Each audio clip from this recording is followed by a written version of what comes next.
it's almost an advantage to me that I didn't grow up in the horse business because I didn't have to play by the rules per se because I didn't know the difference. I didn't know that people aren't supposed to buy horses on the internet. I had been to 5 horse sales in my life whenever I started that online sale company. And to me, it was just like, well, I guess I feel like the way it developed was I just kept pushing the boundaries. Like, okay, well, I think I can sell horses online. Okay, great. We sold them online. You are listening to the Horse Radio Network, part of the Equine Network family. Welcome to The Ride, a bi-weekly podcast brought to you by Horse and Rider Magazine, co-hosted by Nicole Cherico and Devin Conley. In each episode, we chat with some of the industry's top trainers, clinicians, horsekeeping experts, and professionals to share inspiring stories, training philosophies, and the importance of living your best Western horse life. On this episode of the Ride podcast, we sit down and chat with Melanie Smith of Solo Select Horses. Melanie founded Solo Select in November of 2018 with the goal of connecting great horses with buyers. Fast forward to today, and Solo Select is now a full-service business offering reproduction services, mare management, some terrific studs, sales fitting, and even more. This episode is brought to you by ADM Animal Nutrition. At ADM Animal Nutrition, our mission is doing what's right for the horse, and that starts with quality feed. The ADM Forage First Patriot Feeds are premium feed blends formulated for horses at every stage of life. Our Forage First philosophy means starting with the highest quality forage available, then adding the right Patriot product. Each bag of Patriot feed includes Grow Strong vitamins and minerals, as well as ingredients to support gut function and integrity. Patriot Equine Feeds, the official sponsor of Good Times and Best Friends. Feed Forage First. Feed Patriot. All right, welcome back to another episode of the Ride podcast. I'm Devin. I'm here with my co-host Nicole, and today we are joined by Melanie Smith. Melanie has been in the horse business for over 15 years, and she's sold a lot of horses worldwide, and then she founded Solo Select in 2018, and we're going to talk about that more today. Solo Select is now a full-service facility. They offer mare care, stallions, sale fitting, and a whole lot more. So Melanie has a lot of experience in the horse industry, and we're really excited to hear what she has to say. Thank you for joining us today, Melanie. Yeah, thank you for having me. So I think just to kick things off, can you just kind of introduce yourself and give a little background on your beginnings in the horse industry? Did you grow up in a horse family?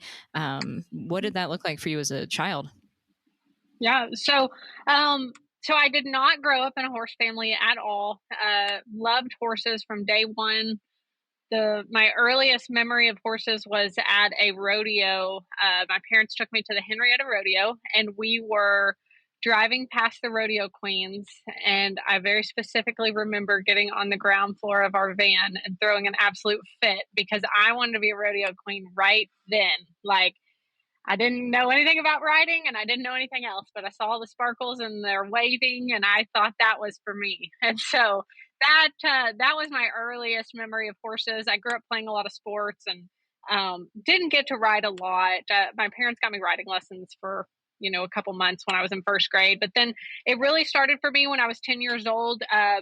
We were sitting there during a birthday dinner and I saw on the front page of the newspaper that a place called Whispers of Hope Horse Farm was offering a volunteer program. And when you were 10 years old, which this was my 10th birthday, you could come and volunteer. And so I begged my mom and she was like, we're not doing that. You're never going to get a horse. Well, I just bothered them enough. They finally took me to the orientation and the rest was history. So I spent a lot of time at Whispers of Hope. A lady there named Mary Elizabeth Pierce, amazing person. She runs that therapeutic riding facility and not only caters to children that are mentally and physically disabled, but also allows girls and boys like me at that age within that community to come and work and volunteer there and get to be a part of the horse community in a place where my parents would have never had the funds or ability or connections to get me into it. So that was just one of those things that was amazing experience. And I got all my beginning horse experience there. Fast forward a little ways, I begged my parents for a horse. Once again, I just kept getting like, you're never going to get a horse. Like, just get it off of your mind. My dad was like, you can have a motorcycle, you can have a go-kart, anything that doesn't eat and poop, you can have. If it eats and poops, you're not getting it. So when I was 13, I finally got one. And I didn't know anything then. I mean, I was super clueless. So this was a Tennessee Walker quarter horse cross. I thought it was the greatest thing ever. It was just basically a blown up runoff barrel horse. That time I did the Pat Pirelli method and went through all of that with it. I had no idea what horsemanship was. So that was a great introduction to all of that for me, and kind of got this horse what he would actually ride. I think he was just completely sick of me because I spent hours and hours and hours on him. And so, moving on from that, I gave riding lessons and things, traded hay to kind of make my board payments to be able to pay for my horse. And then eventually got to start riding with some performance horse trainers, and, learned about leads and collections and, I mean, things I had no idea about. And where the performance horse deal really started for me is I was able to go to work for Craig and Dawn Crumpler when I was 16, loping horses. And that's where everything really changed. I just saw that there was a whole other level, and I kind of had access to some great horses, and they were amazing. They took me under their wing. I was completely clueless, but I was there every day, and I was just really excited to be there. So that was an amazing experience. And then that evolved eventually into me giving a lot of riding lessons, which is where my business really started whenever I was in high school and in nursing school at Midwestern State. Gave those riding lessons to pay my way through college, and of course loped horses for them. At that time, I started selling some of their cutting horse rejects, and that was kind of where the love for selling horses came in. I thought I wanted to be a horse trainer, but my parents said I had to go to school, so I went to nursing school, and it was great, but it just wasn't for me. I graduated, got my bachelor's degree, worked in ER for about a year. It wasn't that cool. It was just, I have major respect for everybody that's a nurse, because it is not all it's cracked up to be. And so anyways, I thought I wanted to be a horse trainer. I was a really bad horse trainer. I want instant gratification all the time. I have zero patience. And so horse training was not for me. But I did get lucky. I trained a couple barrel horses that were pretty nice horses, and sold a couple of those really well. And that's when I was like, man, I love selling these horses. Like, this is fun to me. And take these horses that at the time, cutter rejects, you could buy them for nothing. People were just happy if you came and picked them up and got them off the feed bill. This has been back in probably 2012 or so, and there were so many of them. The horse market wasn't very good. And so anyways, I started selling those cutter rejects, made them barrel horses, did all that. And that's where the business really started. So it started out as low rents horses. That's where Facebook auctions started for me. And so the Facebook auctions eventually led into what we have now, but we did Facebook auctions. We sold horses privately. It was like it was kind of when Facebook was new. So we were some of the first people really doing a lot of those things. There was a couple other people doing it online, but very few. So that's where the whole internet deal started. And man, it just grew crazy. Like, I just remember sitting in the hospital working one afternoon, and my phone was just blowing up with people calling about horses. And that's when I was just like, it's just time for me to take the step and quit this job and go with this. Like, I'm 22 years old. I'm never going to have the opportunity where nobody needs anything from me as I have right now. So that's what I did. And my business just continued to grow. In 2018, Solo Select Horses was born, and it started, I had just recently gotten a divorce. I had 2 studs, and that's about it. I started in on, stayed over at the Ranch Equine, which is where my stud stood. Jack kind of took me in and let me stay over there. And this was in 2018. And we had 10 stalls and just got to work, and kind of was able to keep some of my low rent horses customers. And man, Solo Select just took off. Like, it was just that was whenever I was still doing Facebook auctions, but COVID was shortly after that, a couple years after that, and I started this auction company that I have now online, and that was absolutely insane. I mean, it was great during COVID. The business just kept growing and growing. We just continued to outgrow all the facilities we were at. So jumping to now, Solo Select has turned to a monster that I didn't really plan for, but I love. We've got, probably 250 to 300 stalls that stay full all the time. We keep thinking we're going to stop adding stalls, and it just continues to happen that we just keep adding a barn here or there, and it's full as soon as it's built. So We're super blessed with that. Right now, we've got a lot of sale fitting horses in. During breeding season, those stalls are generally filled with brood mares and sale horses. Right now, a lot of it is yearling sale fitting horses, plus like the 80 horses that are in our sale on Monday. And so we do all of that. Full service breeding facility. We have a full-time veterinarian here that services all of our clients. We just recently added a recipient mare farm that's got about 2,000 mares in it. We've got some exciting plans coming for our stallion barn. And so we just kind of continue to grow, and we're just trying to keep up. Like it's been great. We have a great set of customers, and have a lot of fun with it. If you guys, anybody on here follows our Solo Select group, we always post fun things. We were at North Park Mall a couple days ago with the studs, with Miles Baker and Trevor Brazil doing a Gucci photo shoot. So you literally never know what's going to come about here.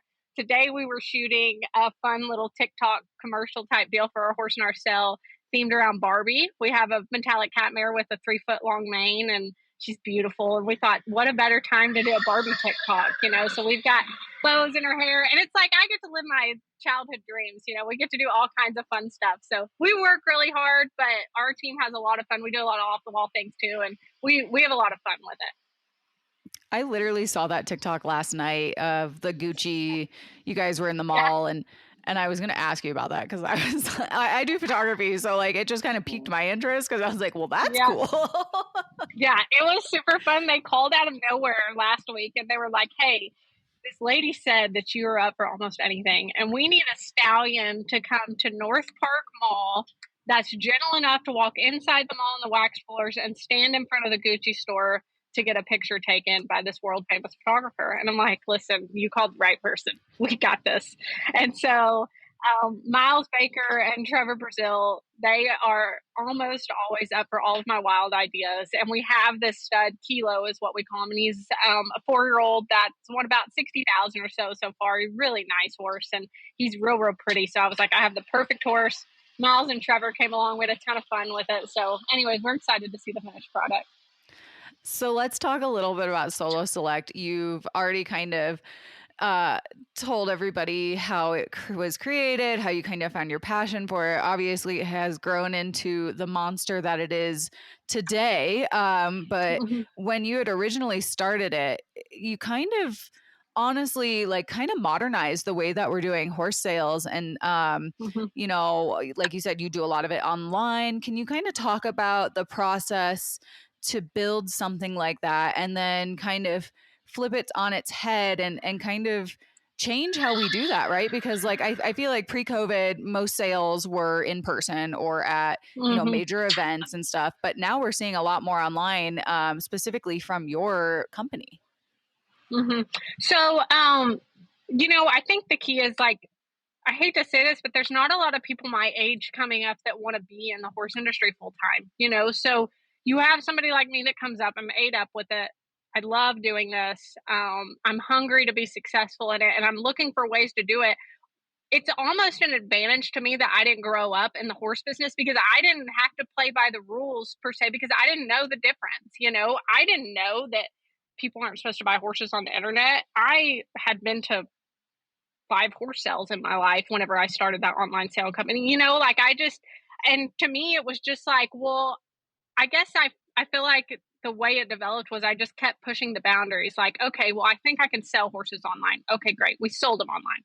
Next, well, what if we have an auction online? Okay, let's push that boundary a little bit. Well, then we did a Facebook auction, right? That's like the most funkiest way you could ever sell a horse. You comment on a Facebook auction or a Facebook picture to buy a horse, but it was super effective. We sold horses on there for 6 digits. It was awesome. And people loved it. Sometimes people in the horse deal gravitate and love stuff like that just because it's different. It was just a different thing for everybody. And so we continue to push that boundary. And then we said, well, I think it was like I thought about it one day and I was like, man, I just think there's a change coming to the horse industry. And I think that with COVID and all that, what a better time to try to put these horses into one big sale instead of just trying to get them and sell one here and one Tuesday and one Thursday. Like, let's just have a sale online. And so we did that. And that has really continuously changed. Like, obviously there was no rule book on that when we started on how to sell horses online. And so to say that we've ran it for 3 years without a problem would be lying. We've found issues here or things that we didn't think we should disclose, but we should have, or whatever it may be. And we've continued to build that sale where now I feel like we dang near perfected it. Like, we rarely have an issue. We are super transparent and upfront with people on this horse sale. We give them more. You have more information on our online sale than you would have if you went to a live sale on these horses. And so it's continued to develop, and we are always open to trying to make changes to make it better. I think that's really the key, is like, this is uncharted territory. So what can we continue to do to make it better and better and better? And that's what we try to do in our online sale, is really, we say we're the leader in online sales. We are, and we want to continue to hold that, hold this industry to a higher level and make sure that we're pushing ourselves and everybody else to do a great job of representing these horses. That's awesome. And like Nicole had mentioned about how you've been such a leader in the industry to kind of modernize things. I would say even like on your social media channels are incredible. And Thank you. obviously we follow them, and I see the comments from people that they don't own horses. They don't have anything to do with horses, and they're like fascinated and they want to know more. Yes. And so it seems like you also kind of provide like an educational outlet in a lot of ways. Mm-hmm. And I enjoy that part of it. I think it's easy for me to reason and put myself in the place of people that don't know a lot about the horse industry, because I was that person. I just remember whenever I was young, I didn't have a clue what it was. I looked at the AQHA journal and I was like, I just didn't even think it was reachable to be able to have a horse that ever would be in that, And so I can really resonate with a lot of people that aren't in the horse industry, and I like educating them. It's same thing with a lot of our breeding. I hate to say it, everybody thinks I've been in the breeding industry for 10 or 20 years. Or whenever I got my first stud in 2016, I didn't even know what ship semen was. I had no clue. I didn't know the difference in ship semen and frozen semen. The guy that he had to give me the full education. He was amazing. He gave me the full education on the difference and everything. And so I had to learn that stuff not that long ago from start to finish. And I mean, I've learned it good, bad, and ugly over the last, I guess it's been 6 or 7 years. But I think that just like in the breeding deal, it allows me to explain those things and help people and resonate with people that are clueless about breeding horses, So I enjoy that part of it. I enjoy the education, and I just enjoy bringing people into our industry that may not have been otherwise. And because it can sometimes be an unwelcoming place, and that's all there is to it. It is a little tough to break into, but I love to be the person that helps those people break into it. And I hope that people listening to this or whoever, one thing I really want them to see is you can do it. People are always like, well, the people at the top are untouchable. And that's not true. You can start at zero and get there pretty quickly if you're really committed to it and willing to make the sacrifices it takes to get there. So all of that to boil down to, I love to educate those people and talk to them and guide them through those processes, because I was there. Your story is very inspiring in that sense. And quite honestly, our audience, Horse and Rider, we cater to a lot of people who keep their horses at home, who don't have access to horse trainers 24/7, who rely on clinicians coming through their cities to get any kind of help. And a lot of people, especially thanks to some of the TV shows we're seeing now, a lot of new people who don't know where to start or feel overwhelmed by the amount of Western performance. Just, it's massive, and there's so many different ways you can go. So that's super inspiring. And I appreciate somebody who is at the top of their game willing to help the new people and the people who don't have access to that information. Because you're right, sometimes it can be a little hard to break into. And, we at Horse and Rider try to break those walls down, because we definitely think there's a place for everybody. So I love hearing that. And I love knowing that there's more people out there that are trying to, inspire people to get involved. Kind of going off of what you were just talking about, do you have any advice for people, or do you anything that you'd want, somebody who's just getting into, whether it's breeding their mare or, they dream of, having a baby of their own? I know I do. I've never personally bred horses before because it's a daunting task. And anytime I talk to somebody about breeding, they're like, have a lot of money. That's the answer. Have a lot of money. Yes. But is there any advice you have for somebody who, wants to learn more about the breeding industry, or maybe even wants to breed a horse of their own at some point in their life, or, any advice? Yeah. So, I've never done it, but I think that there are some great courses out there you can take, even if you're not going to be the one that tries to breed your mare yourself. There's some courses that are not expensive that you can take that explain the process like you would. And that education is, I know so many people that get into this, like, I don't know what it means when a mare ovulates. Well, join the club. I didn't either at one point, but you're going to learn really fast. And if you don't educate yourself before it's time to breed that mare, you're going to learn real fast after you've had to ship semen to her about 4 times, and it's $300 every time you do it. So I think the key is really educating yourself beforehand. There's some of those classes, there's books, there's obviously all kinds of things.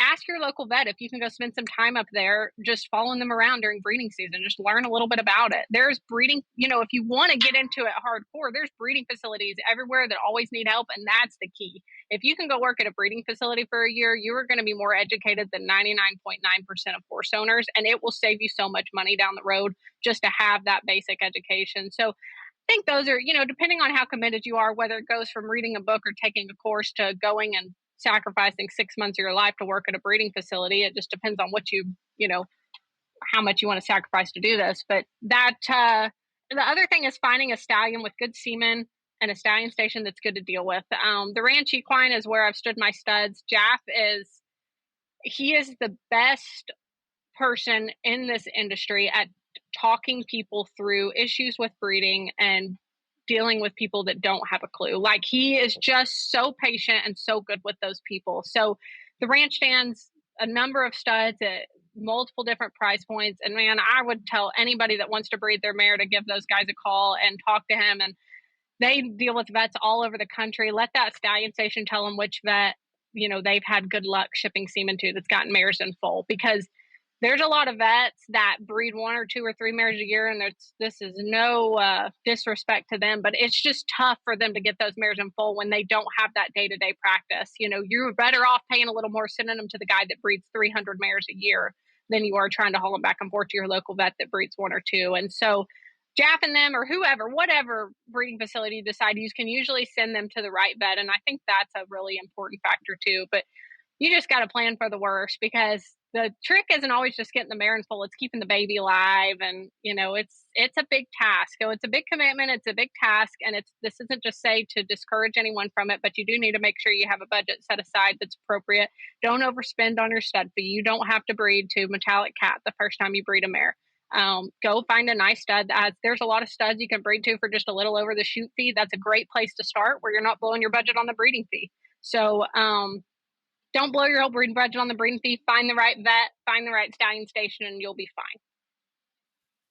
That's such great advice. Like, I have no interest in breeding anything, because I tried to breed a mare I had twice. She didn't settle either time, and I gave up. But like, even to me, I'm like, that's great advice. I feel like I could do it now. Yeah, it's not rocket science, but really the key is just making sure you have the right people in your corner. It's hard to get people that are very experienced in the breeding world. So finding the right stallion station with the stud that has good semen and the right vet, and they'll be fine. So speaking about mares and all, educating yourself on all that, can you talk a little bit about the importance of like mare power? Because I feel like I talk to people that want to breed, and they get so fixated on the stud, which of course is important, but the importance of the mare can't be understated, right?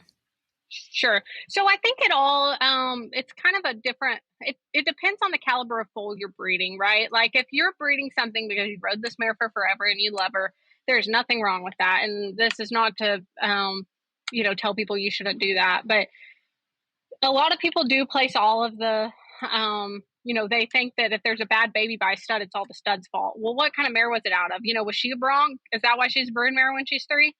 Because nobody could ride her when she was 2. There's a lot of mares like that get bred, and that's not to say some of those don't become producers, but most of the time they don't.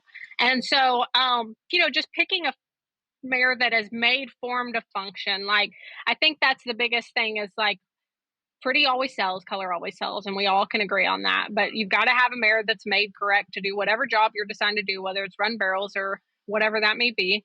And something that has a decent mind sure helps, especially if you're not trying to produce these high-powered cutters. I hate to say it, but some of the best cutting mares in the industry are absolute idiots, but they're also producing open caliber horses that dang near have to be a little on the edge to be able to compete at that level. If you're trying to breed a horse that you guys can enjoy for, in sin and training and be something you can show, you need to breed a mare with that kind of disposition, because you're going to get what you breed out of that. It doesn't usually lie. If you have a good-minded mare and a good-minded stud, you're probably going to get a good-minded baby. And like I said, there's nothing wrong with those mares that are a little wild and all that, but you just better be prepared of the kind of baby you're going to get out of that. Yeah, no, that's great advice. And I think maybe even the last like 15 years of breeding, you see a lot more importance put on the mare. I know when I was, I grew up in the horse industry and I showed a lot as a kid, and you didn't really hear much about the mare side. Nobody ever cared how they were bred. And I couldn't even tell you what my really good show mare's mom, I don't even remember how she was bred. All I remembered is who my horse's stud was. But now we're hearing of like your ranch who's putting an emphasis on the mare power. And then there's a couple of other, breeding facilities out there who are really starting to collect those, performance mares who have, done stuff, not just breeding wise, but also in the show pen. We're seeing a lot more mares in the show pen. People are more excited about the mares. I'm very pro mare. I have mares. I love mares. And so it makes me excited because now people are not just going for the geldings. Yeah. Yeah. And I think that one reason we're seeing the mares take so much precedence too is because it's just gotten tougher. Like if you're really trying to be competitive in any of our disciplines, it's you can like it or not. All of these disciplines used to be more merged. We could have a pleasure horse that could do this, and it's gotten tougher. And that's what it's supposed to do. Everybody can complain about it. Our horses aren't as versatile, but we've bred them that way. And we've made it so tough that you can't have a horse that's going to cut and run barrels and do all that and be competitive at a top level. I'm not saying not be competitive at high school rodeos or things like that, but at a top level. And so to be competitive at that top level, you have to have a mare that is phenomenal. You just don't see just mares produce those open finalists anymore. You just don't see it. And we used to see it all the time. So I think a place that we really see that happening right now is the roping. Like it used to be that ropers were everybody's rejects, and now like we're breeding for them, and the ropers are starting to understand like, wow, it is really important that these things are out of a good mare. First of all, it makes their job easier to train them. I mean, they're made to do what they're supposed to do, and they have the mind to do what they're supposed to do. And so I think we're seeing that, the roping is a prime example of why mare power is becoming more and more prevalent. We're seeing the winners now out of good mares. So. Well, and like you kind of said before, roping kind of used to be where the rejects go, or the horse that didn't make it as a reiner or cutter or whatever. But now it's so specialized and there's so much money in the roping that, yeah, people are breeding now specifically for rope horses. And I think another event that is newer to the Western discipline is that ranch riding, that ranch versatility stuff. We're now starting to see ranch horse studs pop up. Before it was you would take that reining reject, that pleasure reject, and you would put them over some poles and do a nice pretty pattern. But now it's becoming so specialized that you're kind of seeing that as well. Yeah. And all of this to be said that I don't want to discourage people that don't have a top-notch mare not to breed their mare. Like, I think that because we breed a lot of mares to Tic Tac, our metallic attack stud, that have never won anything, but these people love this mare and it's their horse and she was good at whatever part of this one was. There is nothing wrong with that. But I think what you have to keep in mind is if you have a mare you want to breed, you need to breed her for the kind of mare she is. Like you can't breed a mare that hasn't done anything, that's by a son of something to metallic cat and expect to get a return on your money. You've got to breed to a stud that matches your mare and, choose what direction you want to go, whether you want to sell it or whatever it may be. But all of this to be said, I don't want people to think they have to have a world champion to breed horses because they don't. But, you just need to try to breed to a stud that complements your mare and that is on her level, to try to produce what you're going for. Yeah, it sounds like you just kind of have to temper your expectations and have realistic expectations. Exactly. Based on what you have. That's really the key. Yeah, the expectations is tough because everybody that breeds a horse, you go through the process, you're very emotional about it. you've seen this mare get bred, then you've watched the baby be born, and then you've raised it, and you think it is the greatest horse that ever lived. And like, that's great, right? Nobody can root for that horse more than you can, but you do have to have realistic expectations about it, or you're just going to end up disappointed more times than not. And so I think that's a great point, is, breed to the expectations that you can get out of those mares, but that shouldn't discourage you from doing it. We need all levels of horses, and there's place for all levels of horses within our industry as well. So oh yeah, absolutely, there's a spot for everybody. I totally agree. There's a spot for everybody here. Yeah, and like on that topic, can you tell us a little bit about a few of the stallions that you stand? You talked a little bit about your metallic cat stud, but what else do you have? Yep. So we have Metallic Attack. That horse was a PHA world champion. He's double registered. He won about 30,000 in the cutting. We roped on him. His oldest foals are 2-year-olds now, looking really good. We've read a lot of mares for that horse over the last couple years. Okay. Oh, are we good? Oh, now I can hear you. Okay. You're back. You want me to start back over? Literally from the beginning. Okay. So, the first stud that we have is Metallic Attack. That horse is a Metallic Cat son. He was a world champion, won about 30,000. We've bred a lot of mares to him the last couple years. Really excited to see these babies. The oldest ones are 2. We have a phenomenal set of yearlings coming by him that will all go in training next year. So we're very excited about that. We have the Dark Side, who was a stud that we had with Miles Baker and Trevor Brazil. He is by Once in a Blue Moon out of the PRCA Heel Horse of the Year DT Sugar Check Swizz. That stud is currently being shown by Trevor. We syndicated him a couple months ago. So we basically now have 49 other partners on that horse, and people that are now involved in him and what he does. So that's been awesome and really exciting. It's been a great experience for our syndicate shareholders. We offered those shares and they sold out within a day. It was really successful, but we've had a ton of fun with these guys. So we're really excited to see what Darkside does. Right now, he's won about 40,000, doing great. So I think we've got a big future ahead of us for him. The next stud we have is Woody Be Tough, of course. So Woody is a $11 million sire now. We bought him 2 years ago. Woody's 22 years old this year. We're very excited to have him in our program. He's healthy, doing great.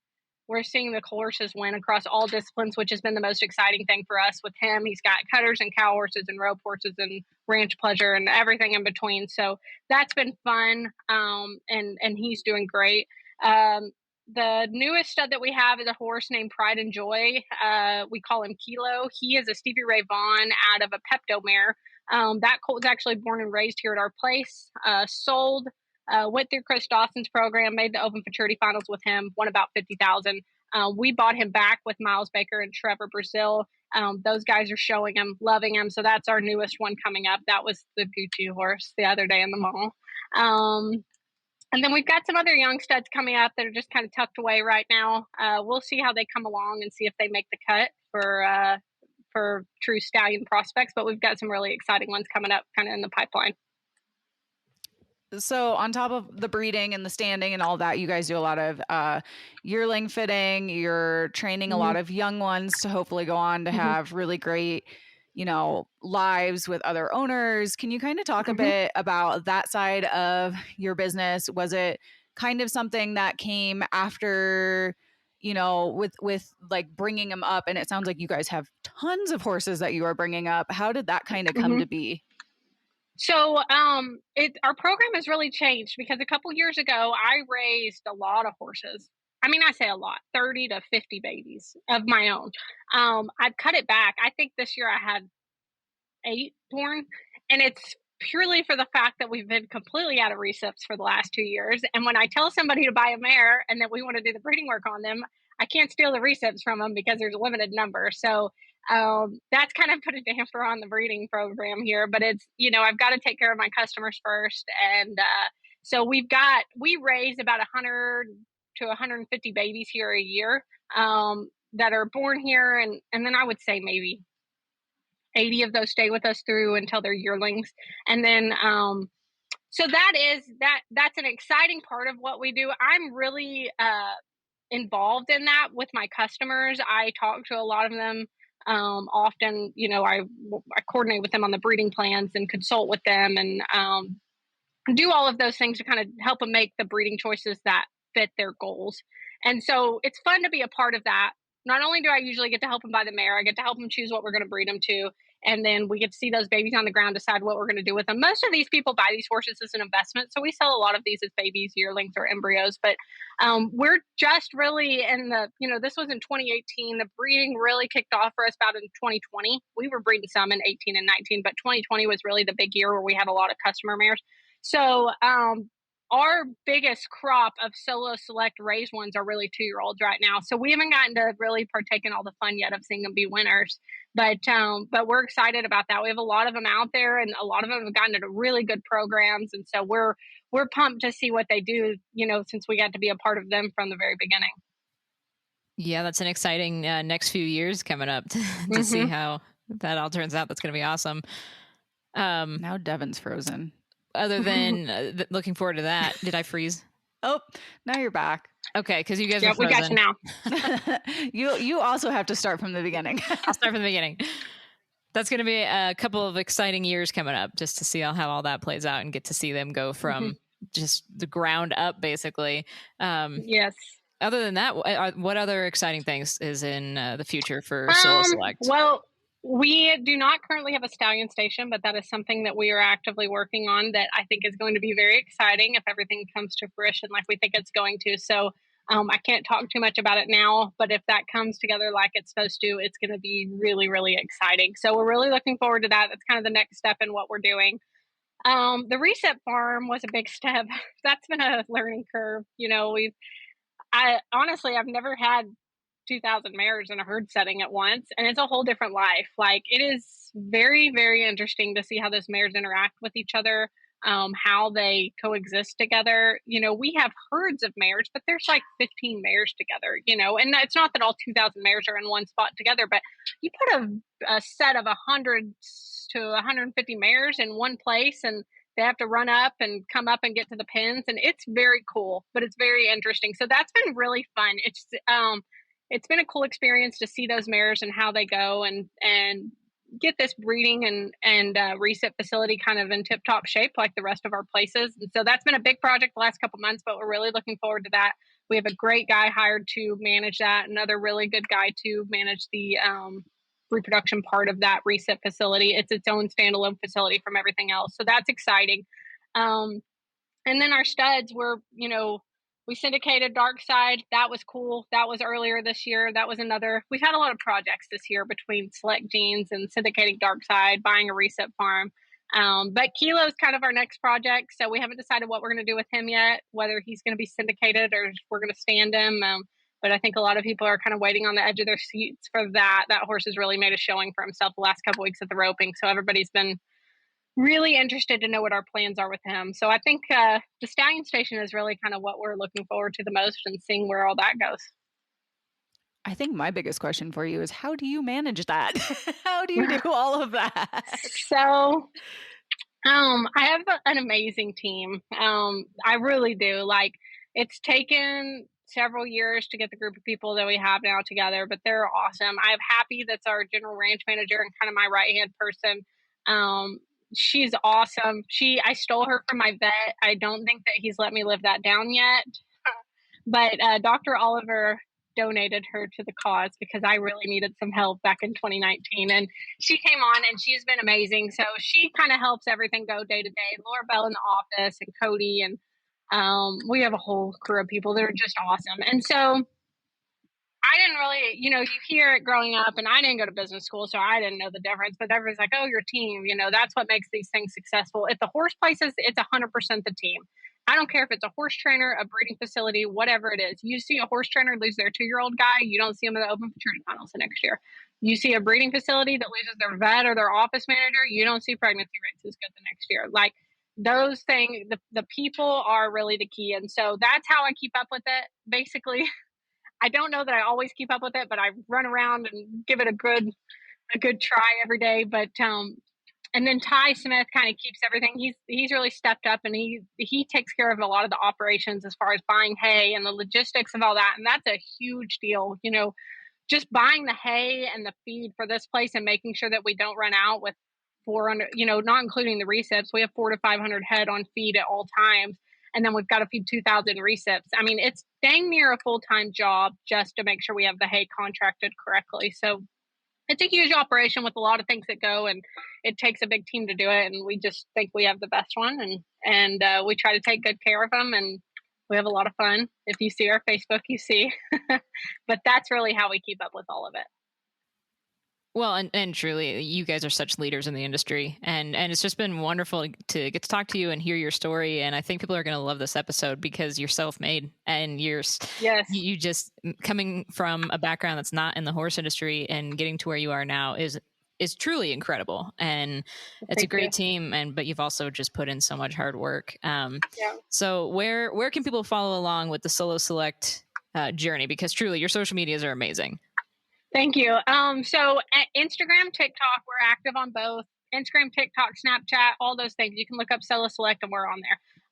We try to share a lot of the behind the scenes things. I think we take it for granted every day, right? Because I'm right in the middle of it. But I think people really enjoy seeing what actually happens here day to day. And so we do try to share a lot of that.